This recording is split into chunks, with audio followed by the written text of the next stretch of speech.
Thank you for coming and welcome to the Jim Bregman Invites You To series. I'm Rob Riley, and working with me behind the scenes is Pete Mantell. And without any further ado, I'm going to introduce the host of this day's event, Sensei Jim Bregman, who was the USA's first Olympic medalist, a bronze medal in 1964 in Tokyo. He has been a bronze medalist at world championships. He is a 10th degree black belt, many time president of the U.S. Judo Association. And without any further ado, Jim, Sensei Bregman. Well, thank you, Rob, very much for that introduction. It's my pleasure to introduce to you all Ramon Hernandez.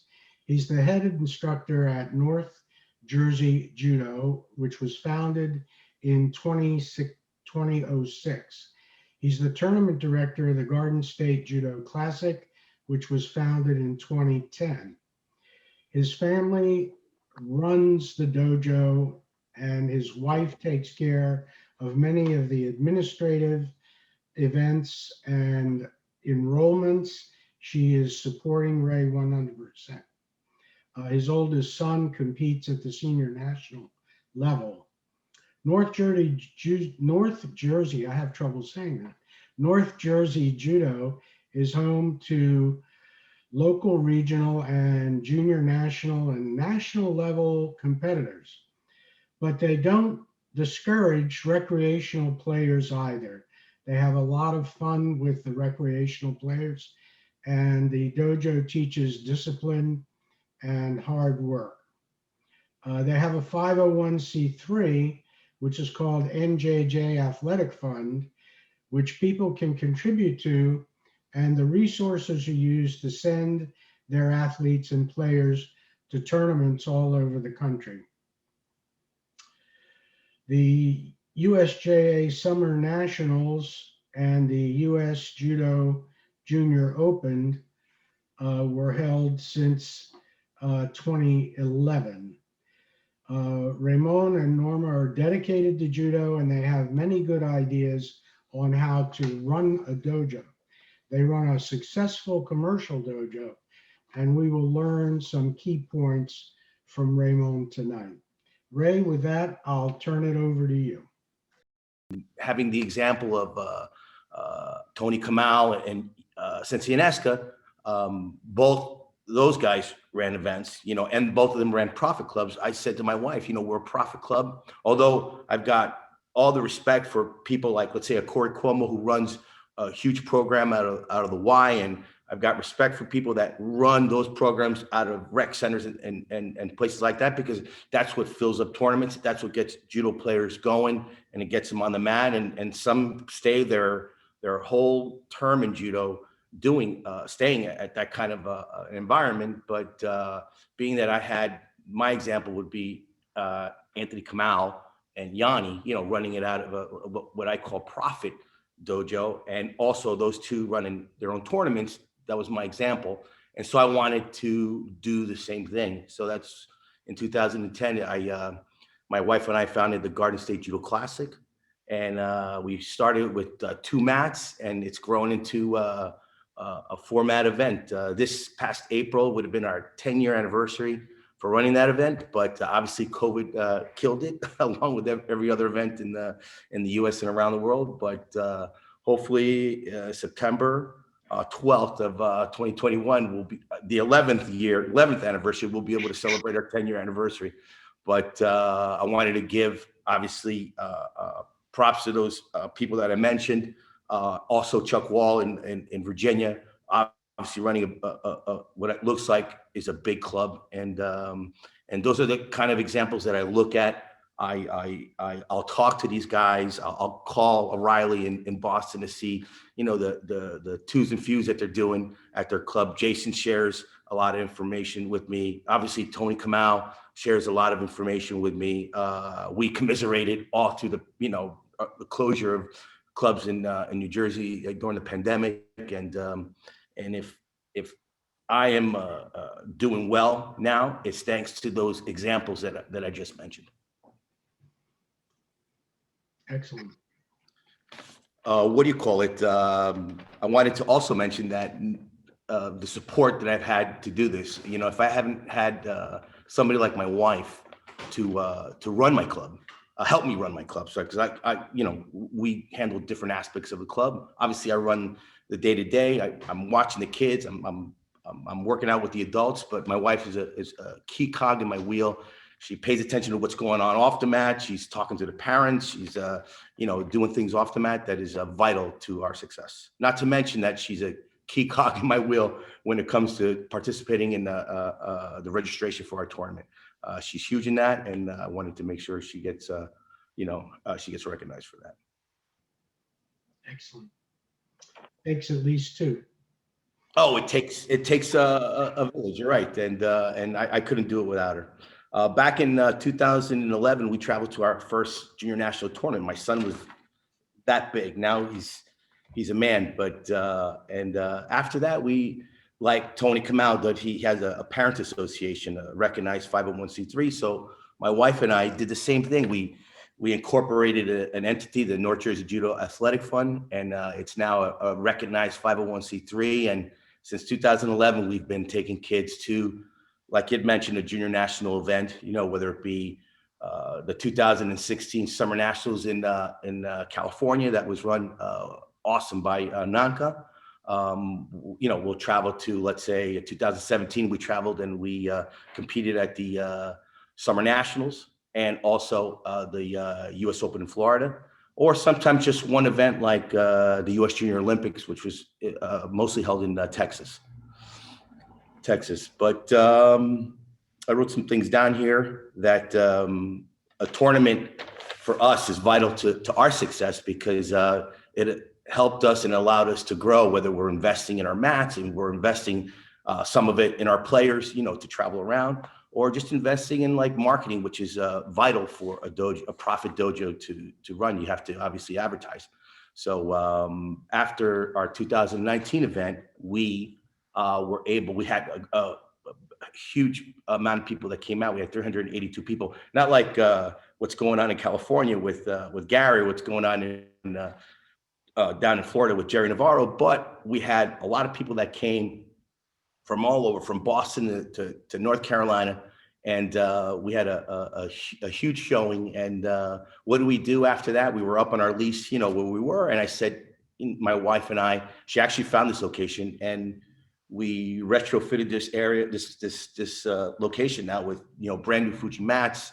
Now I have my first office, a dojo office, 2 bathrooms. We went nuts on the place, and that's all due to running events like the Garden State, and obviously advertising that, you know, where you get a lot of players that come. We took that and we just reinvested it right into judo.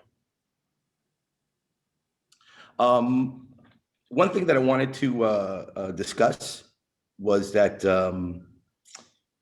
we'd love to see, obviously, our sport grow. And I think right now it's really up to instructors to do that. And you got to be on your A game all the time, trying to push the sport of judo. And we're competing with so many things. You're competing with wrestling, lacrosse, you're competing with football, you know, with so many other sports. You know, sometimes when I sell memberships to kids that are not only just doing judo, but they're also, you know, playing piano, they're playing guitar, you know, they're playing sports. And I love it when I can sell a 3 time a week membership, you know, charging $150, you know, for a kid coming to judo, because I live in a decent area, an affluent area.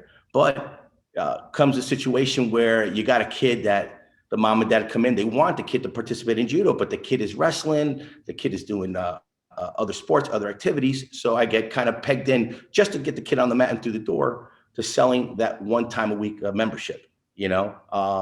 And I find it good because I can get the kid on the mat, and when he's got some downtime, he increases his, I increase my availability to him, you know, to each other. But, you know, I find that, you know, we just can't be pegged into just offering, you know, a 3 time a week membership. We have to kind of do something to get the kids in the door, right? Or the adult in the door, because sometimes we've got, you know, a good thing is we have BJJ players coming in to do judo. So I'll go ahead and offer that either 1 time a week membership or offering like a 10 class card or 20 class card to increase, more revenue for the dojo, but it gets that guy, that BJJ player in here 1 time a week or 1 time every other week.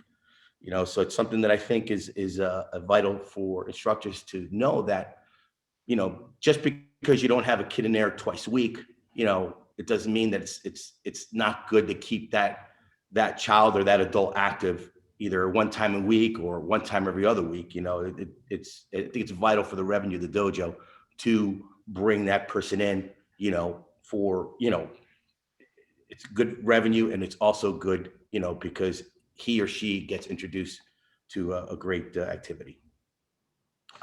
But another thing that I wanted to talk to you about was, the visibility of our sport. We just don't have enough, enough help with marketing or visibility in our sport. And the one thing that I wanted to mention was that I think it'd be great if we had a magazine. I've seen a lot of people talk about it. I've talked to Jason about it a ton. It's my hope that our 3 organizations the USJA, the JF, and USA Judo can kind of take that on as a challenge to do a better job to promoting our sport. Okay, and not just promote what's going on within the USJF, USJA, and USA Judo, and what's going on with the national team, but also see if we can highlight some dojos, throughout the nation, like what's going on in California with Nanka. Okay, big things. Okay, what's going on with Jerry Navarro running the U.S. Open, which I pay attention to all the time, but also pay attention to some other smaller tournament directors like myself, or what's going on with other clubs in New Jersey, Boston, all over. It would be exciting if a club, could say, hey, we just got mentioned in this magazine that gets distributed nationally through through the nation, and I think it adds a lot of sizzle to our sport. And I think you got our clubs that are doing a lot to put some sizzle into judo. It'd be great to see, our organizations like all of them that I mentioned do the same thing. And I was wondering what you thought about that. I think it is universal agreement that we have to have a magazine, and we have to communicate on a regular basis with all the members in the judo community and highlight juniors, intermediates, seniors, club leaders, various human interest articles, and tournament results and coming events, you name it. We definitely need a dramatic increase in communication to our membership and outreach into the wider community. We don't have that. I don't see it. In 2017, I ran the tournament. It was a fundraiser for our local Udanshikai. I ran the New Jersey versus New York team championship. So I got 20 players on each side. We called Fuji. They helped us out. They got us these nice red pants. I embroidered them myself because I do embroidery on the side as my side hustle. And I reached out to all 3 organizations, and they did put something in there about the event. And but after that, there was no really, a bigger communication in a magazine or anything like that. And I mean, I just started snowboarding with my youngest son because he's no longer in judo and he wanted to do some other things. So I just started snowboarding with him, and I took a look at some snowboarding organizations, and the one thing that these guys do is they offer a magazine, communication, what's going on with the big stars in snowboarding, and we just don't see that going on in judo. And I think if we had like a magazine here that we could kind of push onto our members and create, again, fans, here, I think, that would be huge. For example, you had the big playoff between Abe and Moriyama, December 12th, for 66 kilo spot on the Japanese national team. I watched it. obviously. I watched it. I didn't watch it that night. I did watch it the next day. But it would have been great if we had, let's say, our top Olympians like Jason Mars, who I'd mentioned, Jimmy Pedro, Salita Schultz, Eddie Liddy, kind of be like on a panel the day after, or maybe even a week after, because I know those guys paid attention to the event, and talk about uh, what they saw, what they learned, and share it, with the judo community. I know my son turned out, and I can't tell you that it's by design, but I know that my son turned out to be a huge fan of judo. He watches our national team travel around the world like a kid, looks out for Santa on Christmas Eve, and so he pays attention to that stuff. He's up till sometimes 3 o'clock in the morning if they're, in another time zone. And he's turned into a big fan, but in general, I obviously push out the information. My son's a huge resource of information. I usually get the information from him, but I think we have, as a community, we have to do a better job of pushing out this information. And I think a magazine would be an amazing way to do it. Absolutely. Could I ask a question here? Oh, there's. You, how do you segregate the judo players? There are some that may want to go on to national competitions, some that are interested in regional, and some that are just once in a while recreational players. What do you do to accommodate all three of those? And do you do it in the same class? And tell us a little bit about that. I have one class for one size fits all class. Okay. I try and keep the animals on one side, meaning and when I say animals, I mean competitors. And I keep the kids that are non-competitive on another side. So matchups are very carefully picked by myself. I'm at 95% of the classes, and I'm super, careful about matchups. So same thing with my adult class. I've got my son who wants to compete at a higher level. Okay, so obviously I've got those guys, I call them the animals, on one side of the room, and I got the older guys like me who stand on the other side of the room and make sure that the older gentlemen or the non-competitors are stuck in what a kumikata gripping situation versus full randori.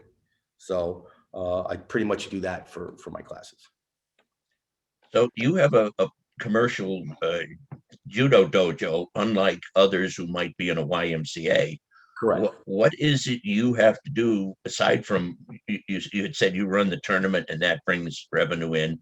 What are other things you have to do to keep your commercial entity going? I imagine it's a lot harder than having. There are a lot more facets than having just a YMCA or a boys club dojo. We've advertised on Facebook. Now we live in the same town that the dojo's in, so everybody knows us. We've tried to reach out to the wrestling community, but that's a big waste of time, to be honest with you. Regardless, my son never wrestled in the recreational level and didn't wrestle his first 2 years of high school, but his last 2 years of high school, he wrestled and he did great. He killed it. He made it all the way to states in New Jersey. Which is super hard because wrestling in New Jersey, they at a high level. But even that, he made it to states. He won 39 matches in his final year in high school and only 5 losses. And still, the wrestling community, they're I want to say they're thick in the head. They don't they don't like any kids that have that kind of experience, to wrestle, unfortunately. And so I wish I could tell you that we get a lot from the wrestling community, but we don't. And so we're just networking with as many people as possible. We have a referral program here in the dojo. For example, if a kid refers another child, to the dojo and they join up, we will give that, after they join up, we will give that kid a brand new judo gi with either the U.S. flag on it and or the USGA logo with their name on it, and make them look like they're part of the IGF circuit, and really pump it up that way. And once one kid gets one, the other kid usually follows through. We are constantly pushing that. in the dojo, and that seems to get far. If we don't give a judo gi, we give an option of like a rash guard or a backpack with a sweatshirt, all blinged out with North Jersey Judo on it, and that seems to go a long way. Excellent. Tell us if there have been a few things that have failed miserably. Make us smarter so we don't fall in that hole. Oh, you know what? It's funny you say that because again, throughout the years, my wife and I have learned so much, being in this business, and I guess don't waste time in areas that you think is not going to bear any fruit. For example, like chasing down people like in wrestling. That would be something I would stay away from. Really kind of stick to what works. Which is one thing that I mentioned, or pushing yourself on Facebook a lot. You get we're part of the local Facebook group in town, and we push a lot. Judo went before the pandemic. We were pushing judo a lot there. Another thing to do is to have a very good looking website, and make sure that you have an autoresponder on there that's capturing names, email addresses, phone numbers, having an offer on your website, and being active in YouTube, being active in social media like Facebook, Instagram, because and have that connected to your website. I find that a lot of people will be on our website, they'll click on Facebook. We have as much as we can, especially now during a pandemic. I'll have kids on there with masks on, but they're practicing, and I think you have to showcase that. And people get turned on. Parents get turned on by watching what their kids can learn in judo, and they call us, or they'll go on our website and they'll put their name and phone number, email address, and it's up to you to jump on that when they do and get that appointment, get them in the club for a free trial. We give away a week free trial, and that seems to do well for us. Yeah, one area that seems particularly difficult to give demos or put publicity in is the public schools. The only one that I've ever known to be successful in getting into a public school is actually Clyde Worthen, who's out there near you. He's up in the Secaucus area.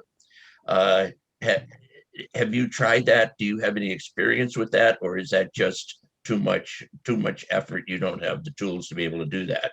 When you're networked in a school, like say network, what I mean being a teacher, that's fantastic. And he is a teacher, so he runs his own program in the school. Unfortunately, it's been shut down for now a year, and so that makes it tough for them. I've got a couple of their kids doing judo now, and they're scattered now throughout North Jersey doing judo. So that's hard because that's probably one of the biggest programs in our state. But getting into schools, I find it very difficult. Actually, I don't even waste time with it. And I know people in the school system, but in order for them to even send out like any kind of promotion, you need approval from the board, and they won't really get into that with for-profit businesses. We have a question from Gary. He asks, how has the pandemic affected your program, and what have you done to deal with this? What can you do during the pandemic to keep membership active? Excellent question. When it started, right before the pandemic started, I had a clinic here. It was an amazing experience. We had Jim Bregman here and Jason Mars here, and it was fantastic. And right before the clinic, I took you and your wife out to breakfast. We had a great time. I don't know if you remember, I was feeling under the weather, and I was feeling sick. And then a week later, this whole thing came out, and I said, "Oh my goodness, I hope I didn't get this guy sick." It's the first time that I've had a chance to talk to him. What do you call it? But after that, it was terrible. Half of March and the entire month of April, I closed down. But immediately, what I did, I communicated with my parents through my autoresponder and calling them right away to stick with us during April, and that by the end of April, we're going to have a clear indication of what's going on and what we can do, how we're going to provide service. That was challenging, but we met the challenge, and we started Zooming classes. Exactly where you see me standing is exactly where I'd be teaching classes, where I really got into teaching Judo, Tai Sabaki, Uchikomi, and I had my entire kids class logged on at 6 o'clock to do that, 4 days a week, Finally, we got through the month of May, and I was pretty sick of Zooming classes. I took a leap of faith, and we were in the park for the entire month of June. At the end of June, we were actually allowed to be back in the dojo, but I think the first dojo in New Jersey that actually opened up kind of in and outside of the dojo was Anthony Kamal. I think he opened up right before the 4th of July weekend. And I praise him for it, because he was literally the first one that was going to take it through the teeth.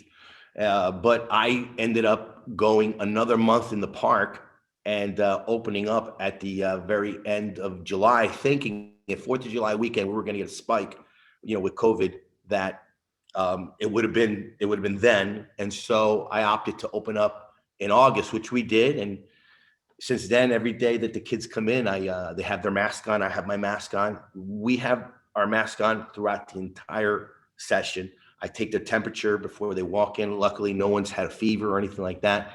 And up until February, nobody really got sick. We had one adult say, "Hey, I was with somebody that was sick."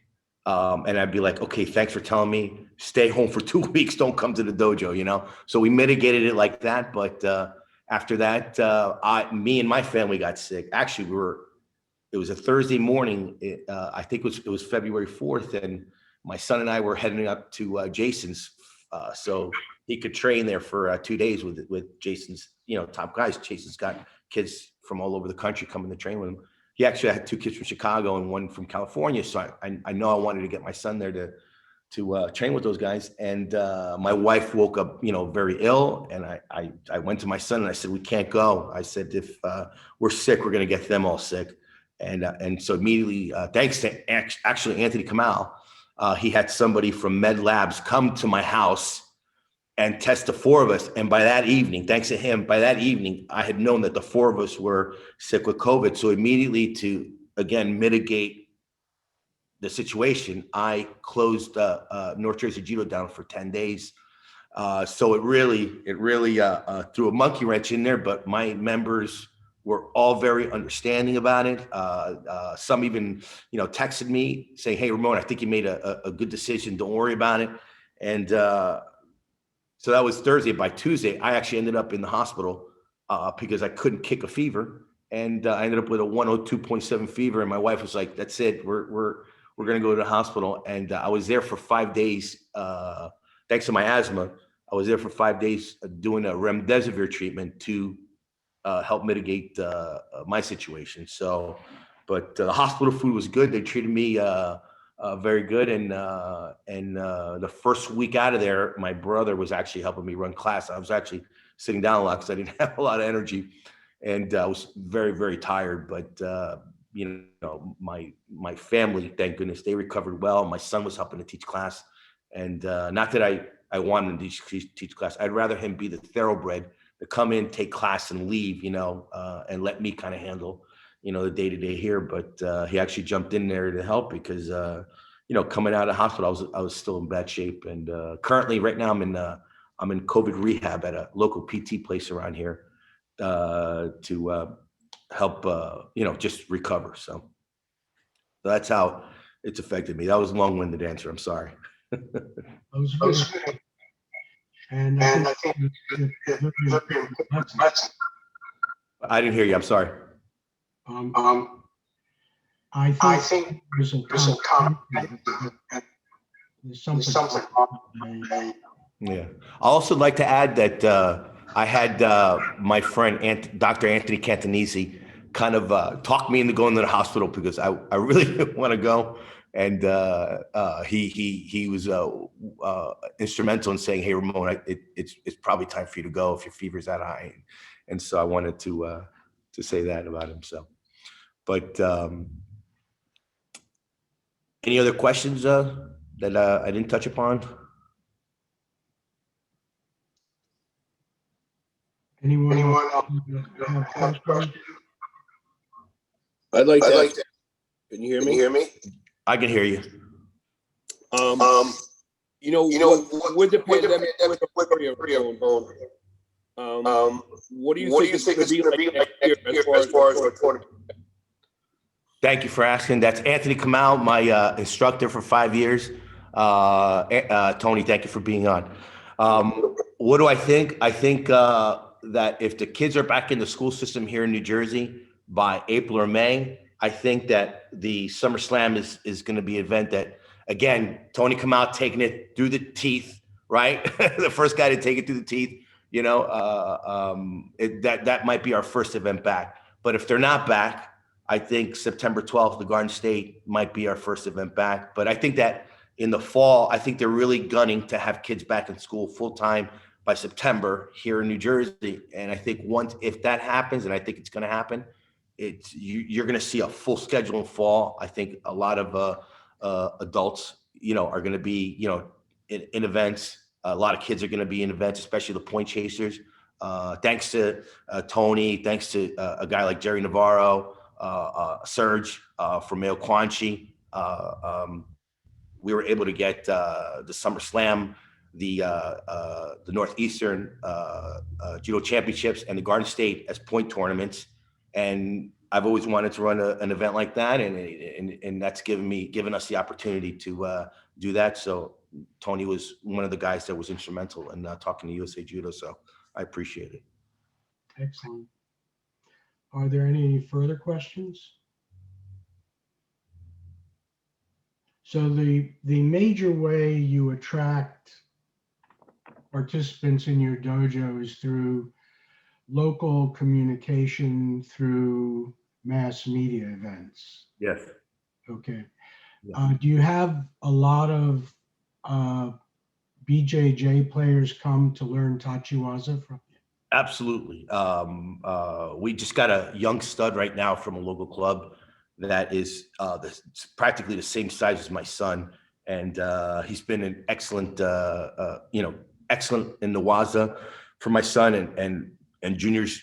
Again, a good solid kid for junior to play with Stan, and amongst other people in my club. So we get that a lot, and I know Tony can talk about that more at length because he has a thriving BJJ program in his dojo. So it's something that we get a lot of recognition here from the local BJJ community, where we get guys coming in. I also get asked to go, let's say, to a Toro MMA, a thriving BJJ school, to go and teach Tachiwaza, and so that they share that on social media, and thanks to that, we get a lot of a lot of interest in North Jersey Judo. They'll visit our website, and that helps out a ton. But I think having a properly laid out website, active social media is important, and a way to capture that lead, the name, email address, and telephone number. I get leads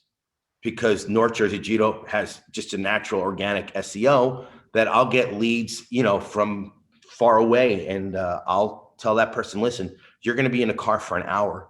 If you come to me, you're better off going, you're in Bergen County, you should go to Fort Lee and go to Chris Kelly's place.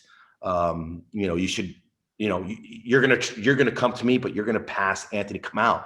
You should go there. And so I do that. Tony's done that for me. Obviously, if he gets, and because he gets a lot of attention, if he gets somebody that's either around my area, he'll send them straight to me. And that seems to help out a lot. Excellent. How many participants do you have registered with your dojo? Before, this is such a bitter pill to swallow, because before the pandemic, we were over 100, okay, which is awesome. And I was actually teaching during the daytime. I was teaching homeschoolers, but the homeschool community with the pandemic, they puckered up fast, and they were super concerned about COVID. A lot of these homeschoolers are kids that have diabetes, or the parents are really against vaccinations to begin with. So as soon as, populations. oh, it's terrible.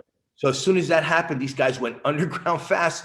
So that killed like 20 plus participants, right there. That was terrible. I'll tell you that, we probably overall took a 20+% hit on membership, but my core here, in the club, stayed. They some couldn't, obviously, some lost their jobs, and of course, we understand. I have these people, these are my members on contracts, but a lot of them, when they told me that they lost their job, I said, listen, no problem on my end.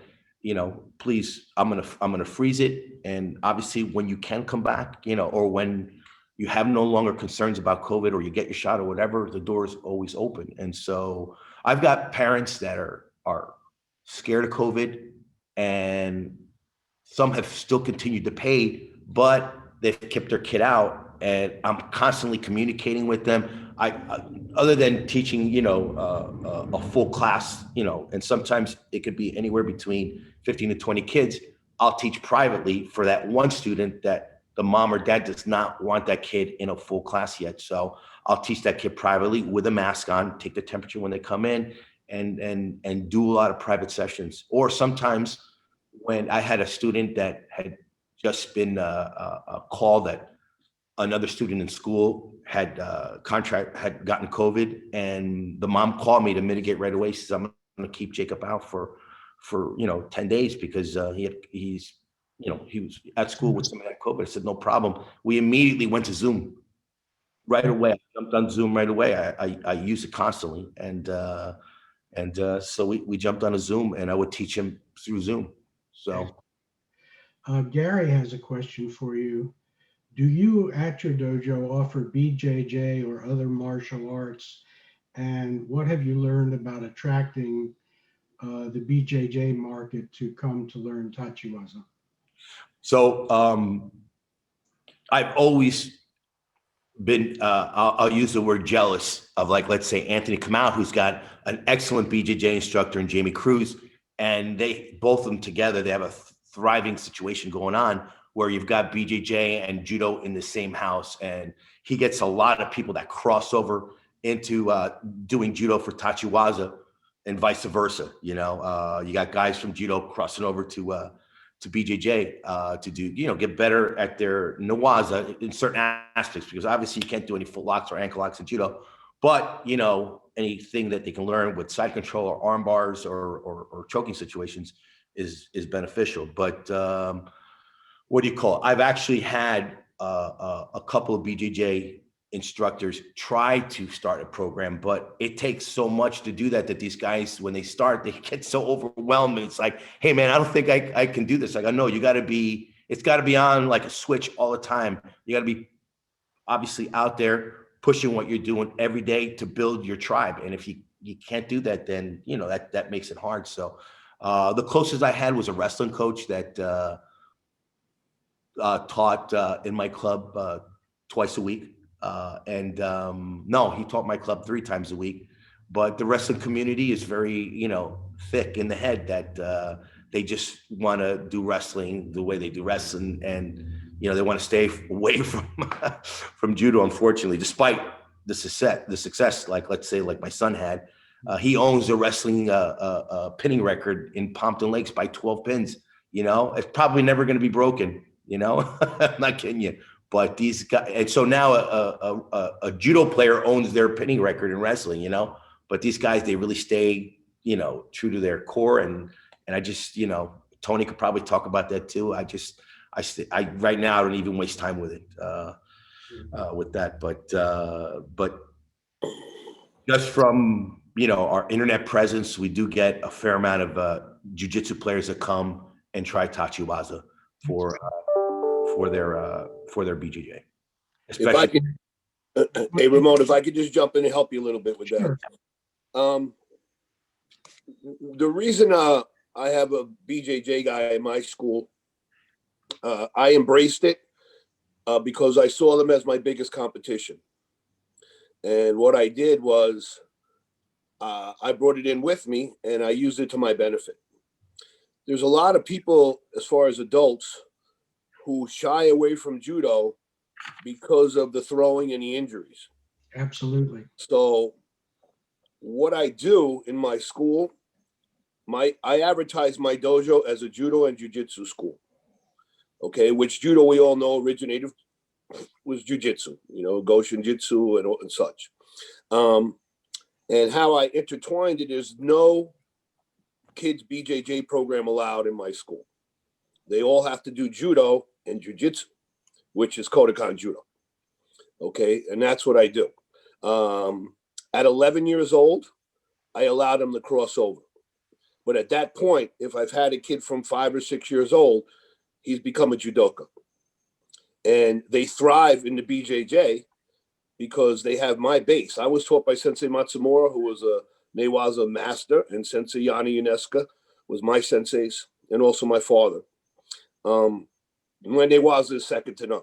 I'm proud of it. I was two-time, national medal winner in the open divisions and stuff, and I used a lot of Newaza.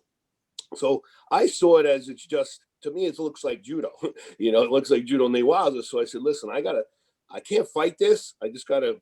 So I got invited to teach in a big MMA school. I was teaching judo there and helping out the jiu-jitsu guys. And I did have a judo program too. And financially, they were pretty much robbing me. So I left there and they threw out the BJJ guy. And I said, listen, but I had my own dojo at that time too. That was another dojo. I was teaching, I had a couple of dojos. So the BJJ guy got thrown out. I said, listen, come to my school and let's, I have some open nights, bring your program to me. And we worked it out. And that's what I do. The kids do judo. And how I sell it to the parents is judo teaches them the discipline, the respect, the honor, and conditioning. And also, we all know the principles of judo I'm very strong in the old principles. Everyone bows, everyone yes sensei, to their parents, yes ma'am, no ma'am. Everyone shakes hand after class, of course not now with COVID. They all have to look me in the eyes when they talk to me and such. And so the parents see that and they embrace it. And a lot of guys who come in and they'll join jiu-jitsu and they'll put their kids in my judo program. Yes. Because they watch it and they see what I'm doing, but the father's 40 years old. He doesn't want to get thrown, but then he sees, my kids program and little kids doing uchimata and sayanagi and pinning. And he's like, wow, these kids are really good. And I think that this, it'll work. So that's how I do it. I wasn't going to compete against myself and have a BJJ kids program and a judo program. You can't do that. But then I have the senior judo program, which is 13 and up. What we do is he has his nights, I have my nights. On Saturday is open mat. So on Saturday, 10 to 11:30, judo and BJJ people train together. And that helps them also, whoever wants to. Not a lot of them. Sure, I'll get 5 or 6 BJJ guys, but they'll bring their kids and they're learning to standing because, I talk to them about the importance of takedowns, the importance of throwing, and also how we transition. If they're going to compete, why not have that in your bag, So what that does, that gives them a taste of judo. In my Saturday class, it's not a lot of randuri. What we do is I'll do like 2 rounds of newaza for 3 minutes, 2 rounds of standing for 3 minutes, and that's it. Everything else is drills, movement, teaching, newaza. And so that they get introduced into it. And then from 11:30 to 12, we have open mat randuri. So that's all my guys going to nationals and stuff. They'll come and I'll grab BJJ guys, start teaching them how to stand up and how to stand properly and, the jigutai and all of that. And then the jiu-jitsu class goes on and my judo guys can jump into the jiu-jitsu. So a lot of my black belts or brown belts in judo are now blue belts, purple belts in jiu-jitsu. And then they're really good on the mat. And they get the better of a lot of jiu-jitsu guys, and the jiu-jitsu guys start saying, wait a minute, there's something to this judo, because these guys are beating me, as white belts when they first start. They're beating purple belts and brown belts. So, you got to that's what I thought was the best way to let people know about judo is let's combine it and let's see if it works with your BJJ. And they see it, and now they appreciate it, So, and that's, you can't shy away from it. If you can get a good BJJ instructor, I highly recommend it because we split all the money as far as cost of the dojo, rent and heat and all of that stuff, cleaning supplies, everything, and it gives you that nobody's walking out the door. So if someone comes in and they don't want to do judo, they're going to do BJJ. But guess what? That guy splits my rent with me. So that's, in a way, it's helping my program, because it helps me supplement my income by not having to pay the full rent. So it does help me in that aspect. And like I said, I talk to parents out of the BJJ for little kids, and how I explain it is, do you think it's a good idea for a 6-year-old to be choked out constantly, or for a 6-year-old to be put in an armbar? As far as bone density and structure, cutting off the blood to the brain for little kids. I said in judo it's not allowed, and there's a reason for it, because we're an Olympic sport, and we're organized and we're cultivated for safety, and that's why it's not allowed for the children, because it's dangerous. And at a certain point, they should, if they want to do that, we allow choking at 13. So I say 12 or 13. If you'd want to put him in BJJ, I would recommend it if he's a judoka at that point. And so that's how I sell it to them. And the safety issues, that judo is much safer for kids, I believe. And also, our decorum is a lot more honorable. And, as far as they don't bow, they hey coach, and it's a little different. Their whole approach to the dojo. Yeah. So, okay. As you said, many parents are looking for structure for their children. And traditional judo dojos provide a clear, honorable structure with mutual welfare and benefit and respect. And that comes across to the children. And it's been my experience over time that really is a major selling point to many parents. When they see their child, who is running around the house like a crazy kid, come to a dojo and sit and bow and be respectful to other people, that has a tremendous impact, not only on the child, but on the family. And I think that many dojos need to emphasize for the children, emphasize that to the parents. What do you want as a parent for your child to come away from this program with? 100%. I agree. And a lot of that teaching experience that I got at Kamal Judo prior to opening North Jersey Judo. And what you get is, hey, stand in the line. We're going to bow in. Be quiet. Zero talking. Do not talk while I'm talking. Do not talk while I'm talking. When you're in school and the teacher's talking, straight back, eyes on your teacher. Don't talk to the banana next to you, because when you do that, you take attention away from the teacher and it comes on to yourself. And then what you're going to do, you're going to get in trouble. Mommy's going to get the call. Who do you think mommy's going to talk to? Mommy's going to talk to me. And then I got to yell at you.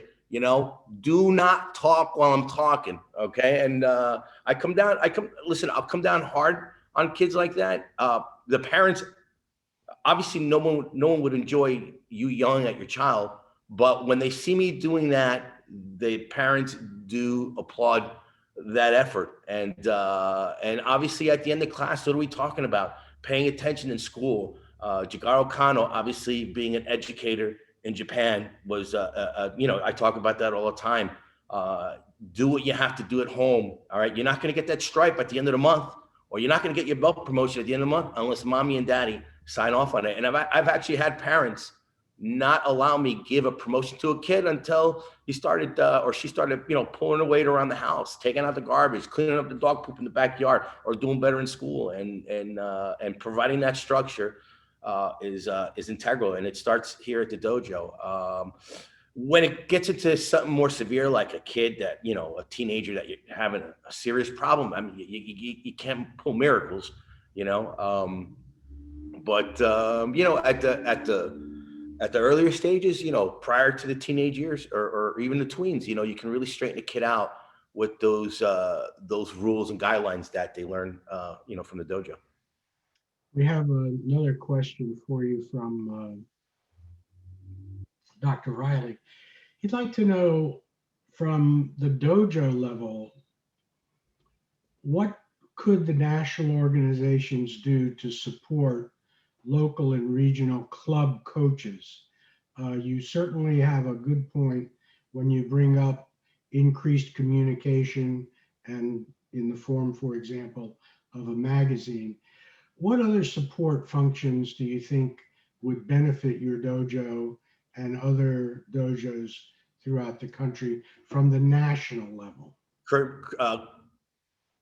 Keep up communication with your members. I've seen some communication come out, to the membership, but man, not a lot. And mind you, I mean, me personally, I use an autoresponder.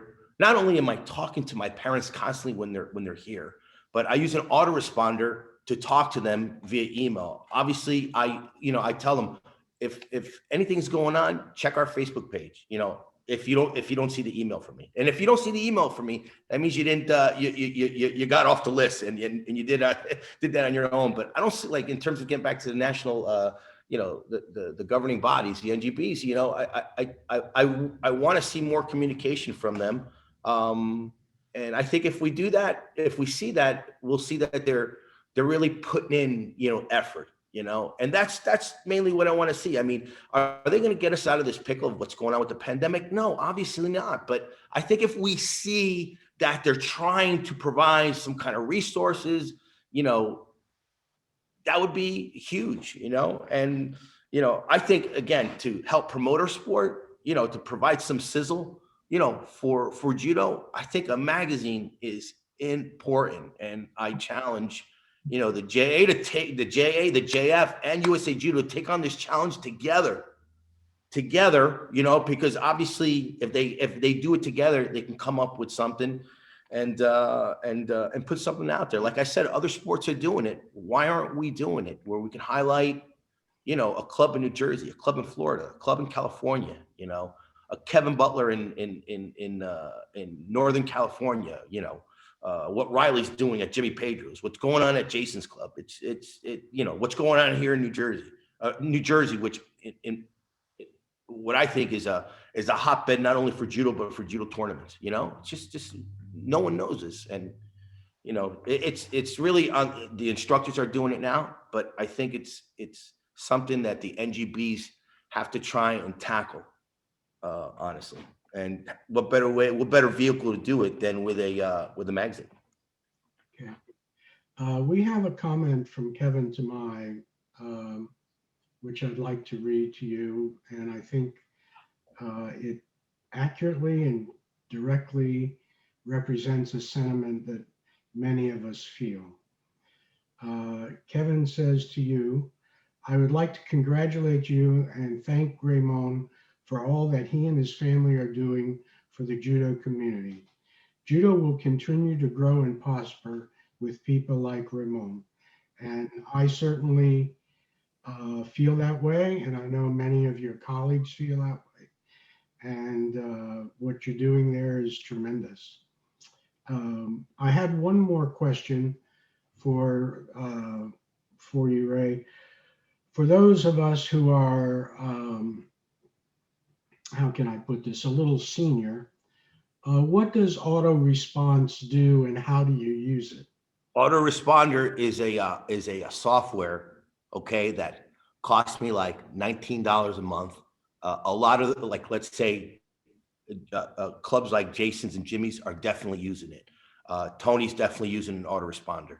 Okay, it's that could be like a widget on your WordPress website, or like look at what Chuck Wall down in Wall to Wall Martial Arts, he uses an autoresponder for sure to communicate with his families, okay, with his members, okay. And it is a software that basically allows you to collect all the emails, on your website, or you can create like a members only email list, okay, and whatever tournaments are coming up, you push it out on your website. Any changes to the schedules coming out, you push it out on your autoresponder list. And I collect email addresses on GardenStateJudoClassic.com to keep people that are want to stay up to date on what's going on with my tournament. As soon as I got a date, I push it out on that autoresponder list.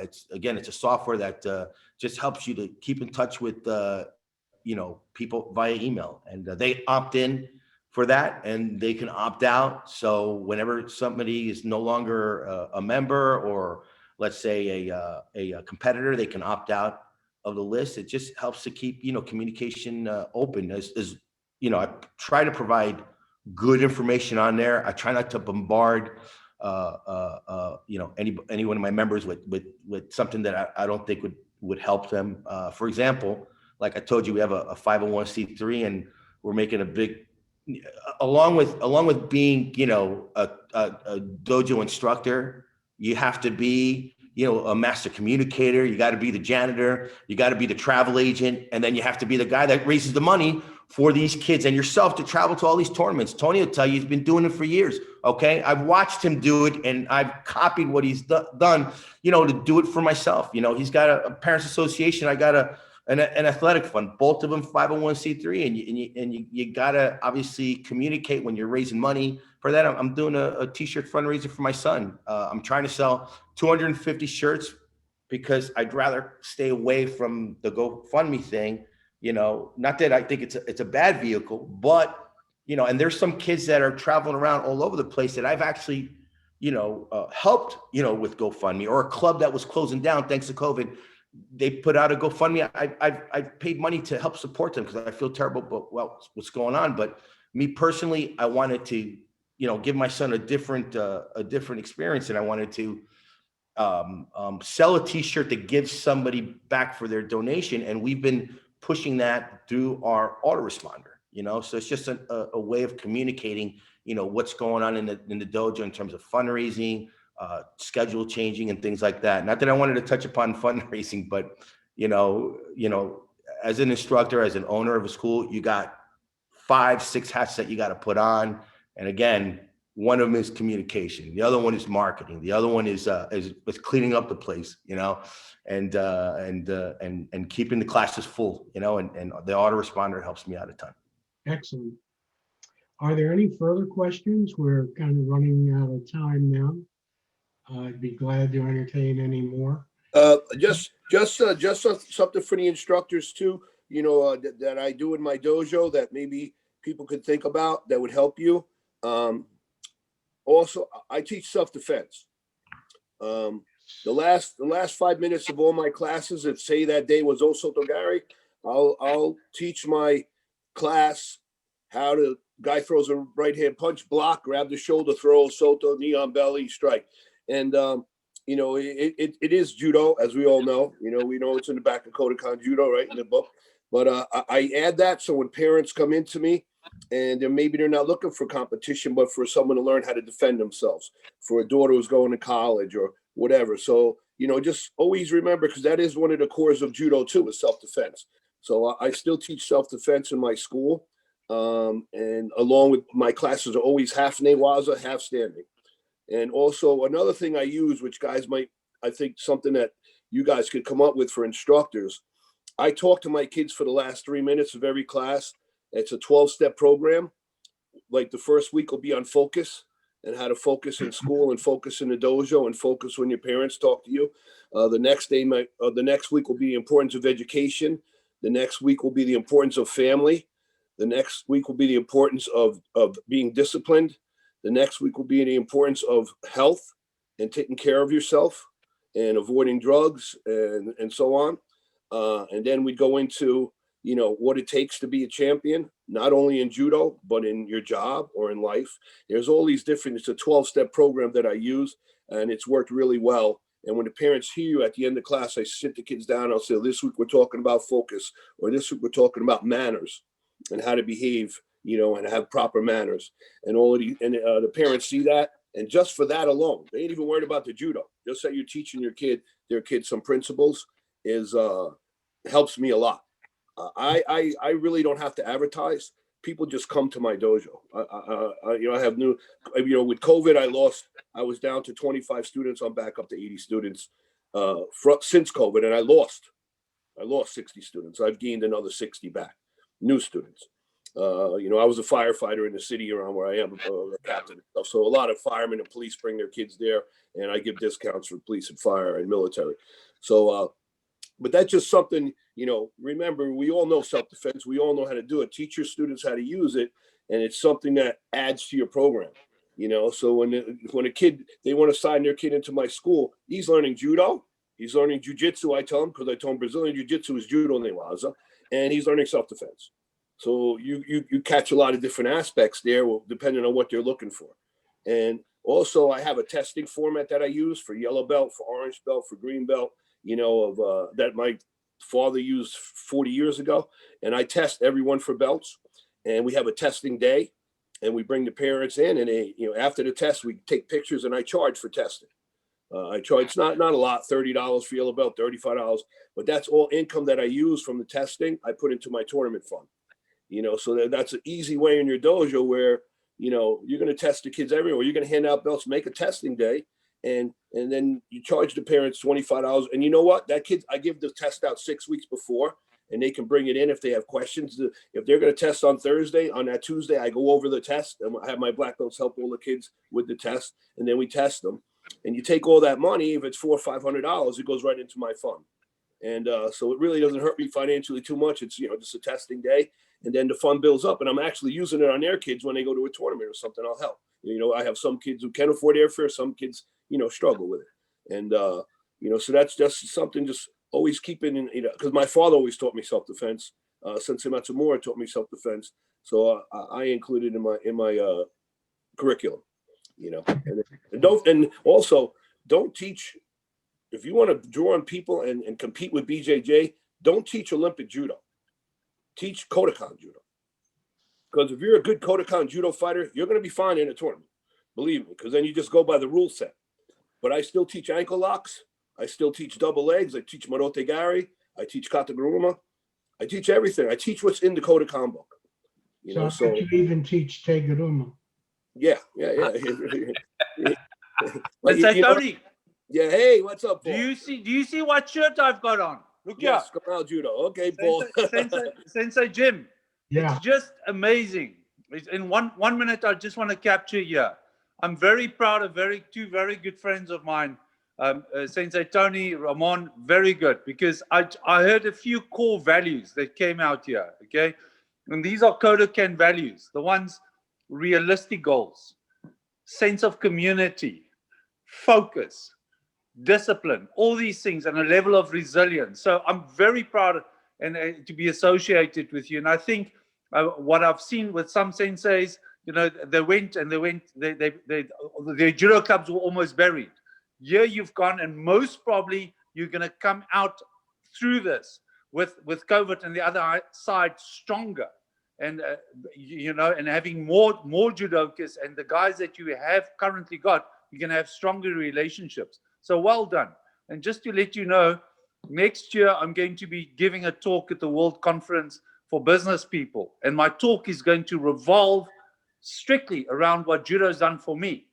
Focus, and I'm going to relate it to what happens on that mat, that you have total focus for that period of time. So I just wanted to share that with you. But well done, Sensei Ramon, Tony, well done.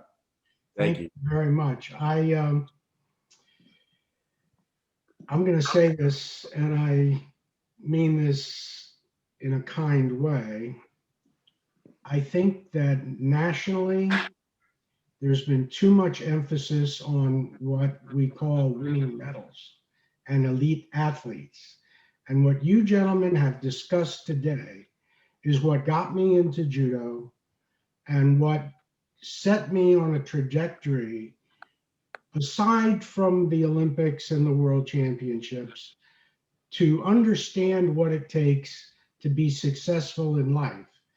And I think one of the benefits that I'm hearing from all of you is that if we use best practices and we approach judo in the traditional Kodokan sense, we will be much more successful than taking 5-year-olds to national championships and screaming at them for losing a match. Okay? That's the most ridiculous thing I have ever seen in my life, and I know that you have all seen it. You've all been there. You've actually done it and learned from it. So You've all seen it, okay? It's not whether you win or lose that counts. It's how many times you get up. And I know that's a trite expression, and that's Mifune. I'm quoting Mifune's expression. But at my current age of 80, I can tell you that the carryover values from traditional Kodokan Judo to your daily life are a hell of a lot more important in the long run than the medals on the wall. Mm-hmm. That's my personal opinion. Yeah. So with that, Ray, I want to thank you very much. I want to thank all the participants very much. And I think that these sessions of sharing best practices and methodologies and communicating, as Ray emphasized, are really necessary. So I want to thank Pete, Mantell, and Rob for coordinating all of these sessions. And thank you all very much for attending. And I would just would like to say one thing. sure. Ramon, Ramon was my student, so I'm very proud of him. And we all have to do more to help our students open more dojos. Exactly. Don't look at your student as competition. Look at your student as a branch on the tree. Okay, Absolutely. we help each other. I showed him how to do the contracts, how to start a dojo. When I did tournaments, he came and sat next to me, and we got from each other. And because listen, we're all not going to be here forever, right? We have to keep passing this on. And once you get a student to a certain level, Ramon was competing and stuff, and he wants to do it. And you see that not everyone, like you said, has to have medals. We need more people to have dojos, right? Exactly. So there are competitors, and there's some people who might be better teaching. Right. So if you see that, help that, and we really have to start helping each other more and start looking at each other as competition. And it's so important. And that's going to be I had a student, Carlos Moran, who passed last year of cancer. He was 30 years old. I had him since he was 8, and I helped him a lot. But he was going to take over my dojo. Excuse me. And I lost him.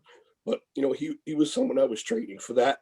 And have your students learn and open dojos and give it to someone to pass on to.